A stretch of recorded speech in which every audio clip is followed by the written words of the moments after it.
All right, we are back.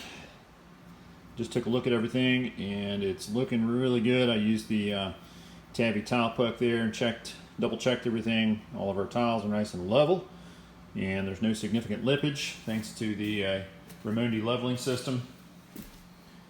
So really happy with that because that's going to be a high traffic area right through here. Definitely don't want anybody tripping over the edge of one of these tiles. So I'm going to continue to work down this way, which is what's going to be the Butler's Pantry.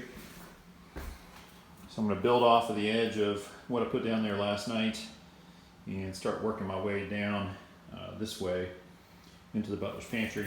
Here's the pattern that we're using. It's called the Versailles pattern. So you can see how it kind of interlocks.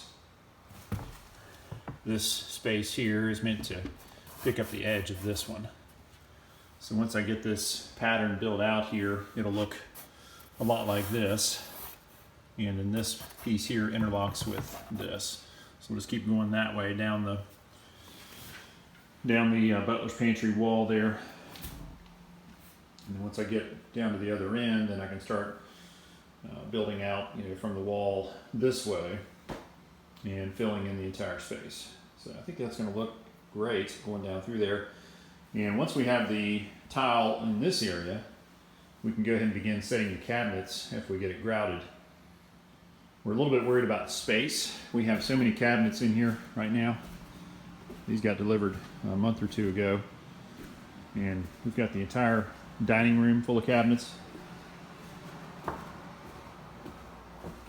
And then we've got the living room full of cabinets. And then we've got some back here in the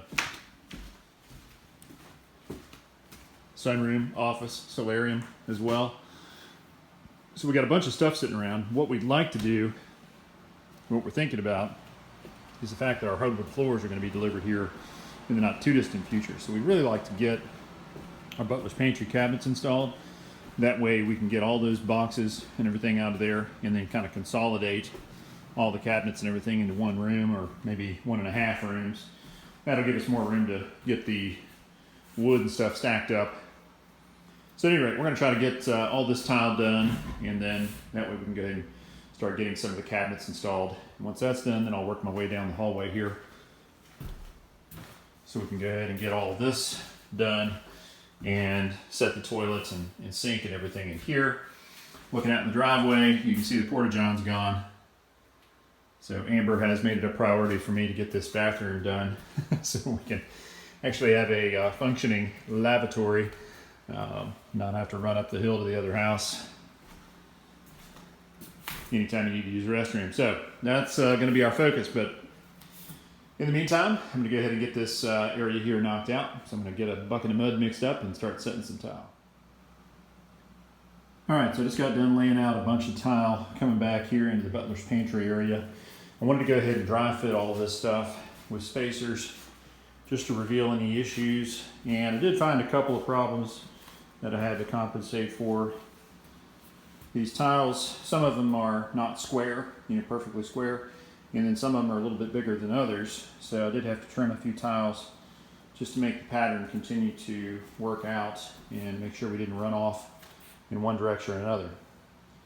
That's the issue with these large format tiles and a natural stone tile. You're going to have some irregularity, and then if you get off just a little bit, sometimes you can quickly run in the wrong direction. So that's why it's so important to have lines drawn out on your flooring, on your Schluter, or if you do cement board, whatever it is, it's so important to have those lines. That way you've got something to go off of. I was just double checking things here a minute ago just to make sure we're still square. And at the other end of the pattern here, this is the line that square is on. Comes out and stops right there. So I'm gonna have to extend that. But that again, just make sure that I'm perfectly perpendicular to the original line that was drawn out that runs back down the hallway there, and that way we're keeping everything on track. So I tell you, it's a lot of little fiddly stuff. It's not like you can just mix up the thin set and start slapping these down. You do have to work and do a lot of prep in advance of putting those down. So it's a little tedious And it definitely takes some time, but it's going to end up making for a much nicer end result. So now, finally, I'm ready to go ahead and mix up a bucket of thin set, and we'll start setting some of these tiles in place. All right, now we are making some progress. Tell you, once you get the system down and get everything, preset, it goes pretty quickly, especially when these big tiles start going down, the 16s by 16s and the 16 by 24s. Those tiles are huge, and so you really start to cover a lot of territory quickly. So next up, we got a 16 by 24 back there. We got a 16 by 16, a few 8 by 8s, and an 8 by 16. So we're going to knock out the rest of this with this fresh bucket of mortar that I just got mixed up here, and then we'll see where we're at. Hopefully I've got enough energy to go ahead and keep on going down the Butler's Pantry there, but we'll see. So I'll check back with you guys in a minute. All right, here's where I'm finishing up for the evening. Made some pretty good progress this afternoon. Real happy with the way things are going together. Slate tile is definitely something different. I've worked with tile a lot, but ceramic tile. The slate has definitely been something to get used to because of its irregular surface and irregular thickness and irregular sometimes size.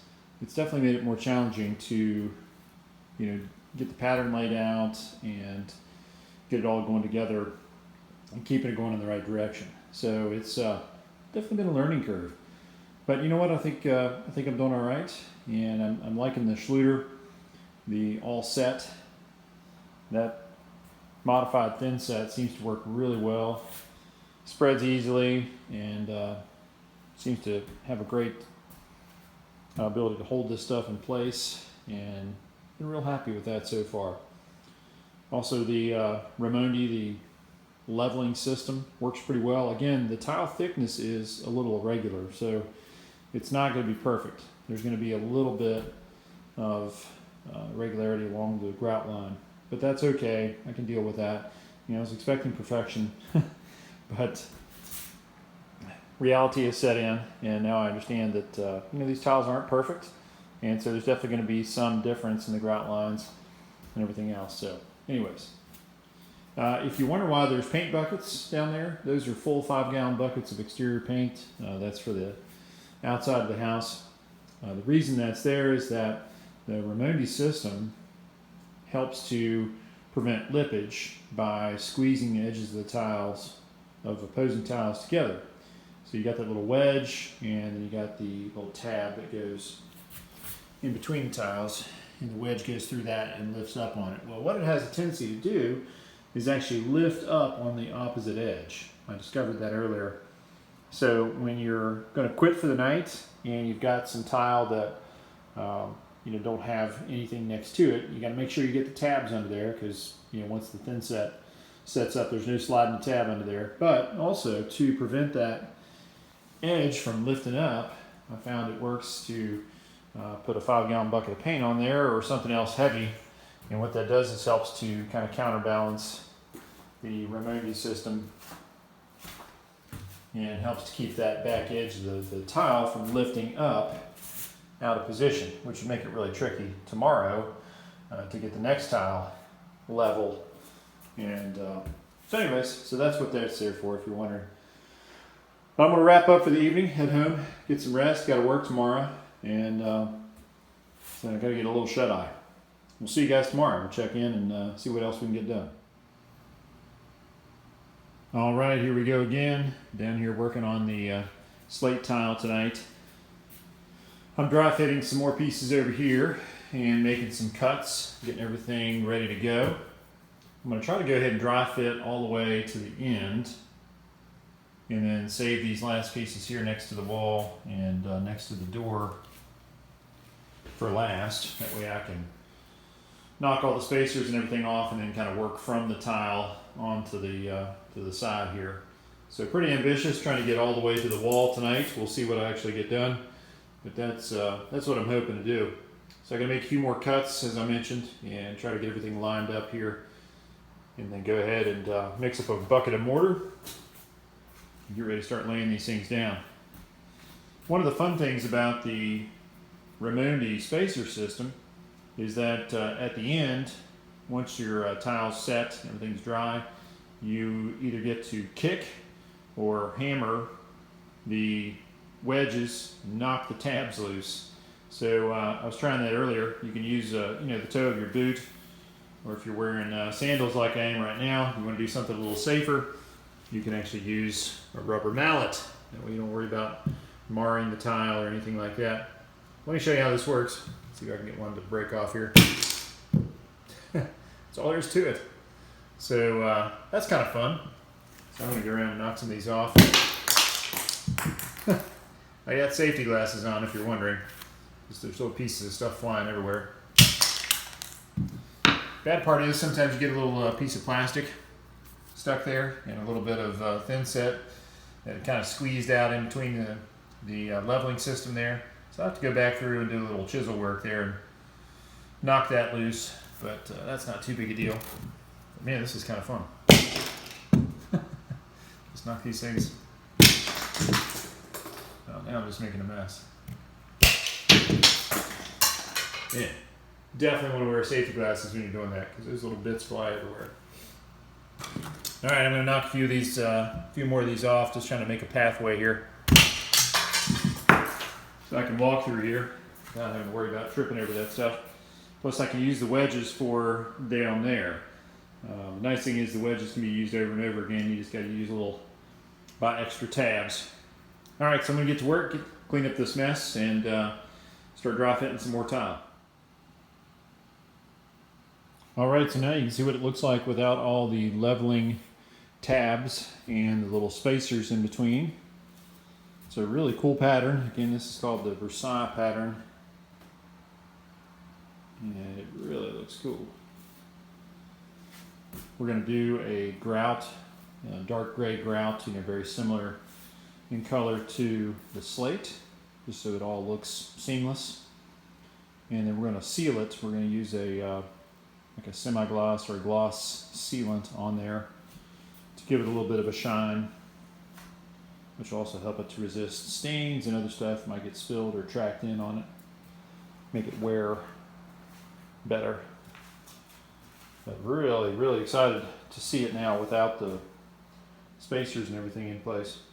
So after I finished that, I went ahead and made a bunch more cuts and got a bunch more pieces in here dry fitted. So tomorrow I'll be able to come down and basically disassemble all of this area, mix up a big old bucket of thin set, and start setting it in place.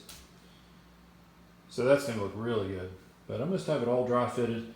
I've got to do a little more cutting to fit the last few pieces in here. I got to cut some 16 by 16s in half and do a few more cuts on those 8 inches. But I think I'm going to wrap up for the evening. It's about 10:30. So by the time I get everything cleaned up and get to the house, it'll be probably 11 o'clock. So I think I'm going to wrap up for the night. And then come back down after work tomorrow and get back to it.